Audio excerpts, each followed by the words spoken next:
Pritam Sudhir Shah, director Reliance Educare. आज 6 October रविवार 2024 रोजी सर्व विद्यार्थी व पालकांचे आमच्या यूट्यूब चॅनलमध्ये व रिलायन्स एज्युकेअर या शैक्षणिक कन्सल्टन्सीमध्ये सर्वांचे मनापासून स्वागत करीत आहे। महाराष्ट्र राज्य सीईटी सेल मार्फत घेण्यात येणाऱ्या ग्रुप बी मधील BAMS, BHMS, युनानी या सर्व कोर्सेस गव्हर्नमेंट आणि प्रायव्हेटमधील 85% जो सेकंड राऊंडचा परवा दिवशी रिझल्ट लागला होता तो रिवाइज करून त्यामध्ये थोड्याशा त्रुटी आल्यामुळे तो परत रिवाइज करून आज सकाळी 8 वाजता डिक्लेअर झालेला आहे। या राऊंडमध्ये सेकंड राऊंडमध्ये ज्या विद्यार्थ्याला त्याच्या मार्कानुसार व त्या इच्छेनुसार ॲडमिशन मिळालं असेल त्या सर्व विद्यार्थ्यांचे आमच्या ग्रुपतर्फे मनापासून अभिनंदन।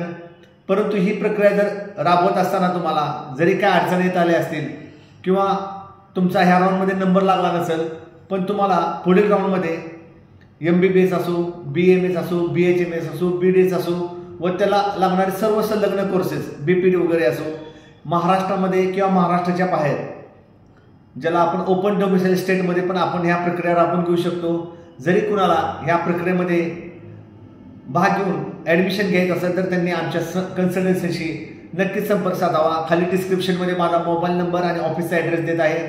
हा व्हिडिओ सर्व गरजूपर्यंत नक्की पाठवा, व्हिडिओला लाईक करा, फॉरवर्ड करा आणि सर्वात महत्त्वाचं याचबरोबर आता जर समजा कुणाला परदेशी ॲडमिशन करायचं असेल MBBS साठी ज्यांना मार्क कमी आहेत किंवा ज्यांचं बजेट भारतामध्ये पॉसिबल होत नाही अशा सर्व विद्यार्थ्यांसाठी आम्ही उझबेकिस्तानला त्या युनिव्हर्सिटीशी आमच्या डायरेक्ट टच असल्यामुळं आम्ही तिथे पण ॲडमिशनची प्रक्रिया तुम्हाला पारदर्शकपणे राबवून देत आहे।